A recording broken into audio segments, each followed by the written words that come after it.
নমস্কাৰ প্ৰিয় দৰ্শক, স্বাগতম জনাইছোঁ আপোনালোক সকলোকে আমাৰ চেনেলৰ অন্য এটি ভিডিঅ'লৈ।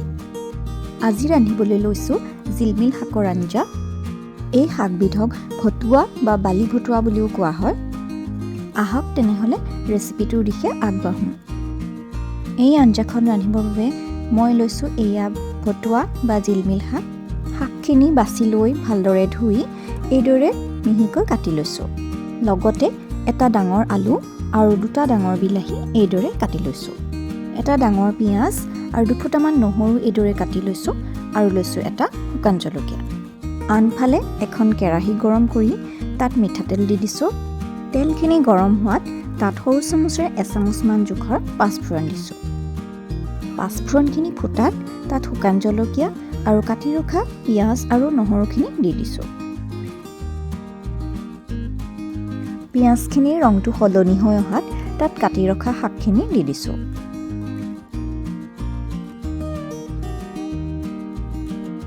লগতে কাটি ৰখা আলুখিনিও দি দিছোঁ। শাক আৰু আলুখিনি অকণমান ভাজি লৈ তাত আন্দাজমতে নিমখ আৰু হালধি দিছোঁ। গোটেইখিনি এতিয়া ভালদৰে মিলাই লৈ অকণমান ভাজি ল'ম।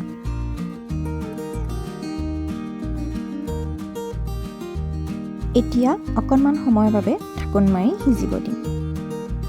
5 মিনিটমানৰ পাছত ঢাকনখন আঁতৰাই দিছোঁ আৰু এইখিনি অকণমান লৰাই দিছোঁ। এতিয়া ইয়াত কাটি ৰখা বিলাহীখিনি দি দিছোঁ।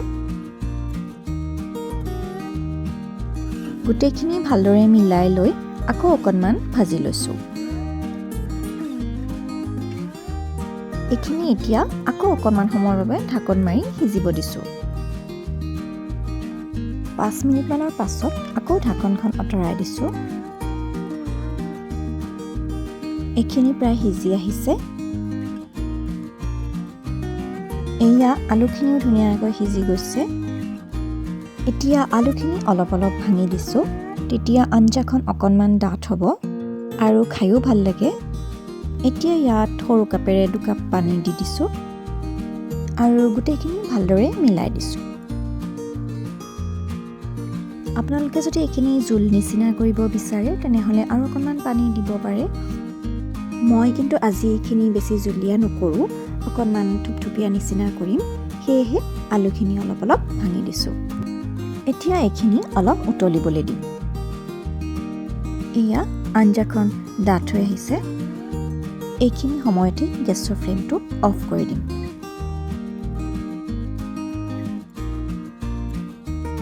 এয়া আমাৰ জিলমিল বা ভতুৱা শাকৰ আঞ্জাখন খাবৰ বাবে প্ৰস্তুত হৈ গৈছে। এতিয়া গৰম গৰম ভাতৰ সৈতে এই আঞ্জাৰ পৰিৱেশন কৰিব পাৰিব। আশা কৰোঁ আজিৰ ৰেচিপিটো আপোনালোকে ভাল পাব। তেনেহ'লে আজিলৈ আহোঁ, আকৌ লগ পাম আন এটি নতুন ৰেচিপিৰ সৈতে। ধন্যবাদ।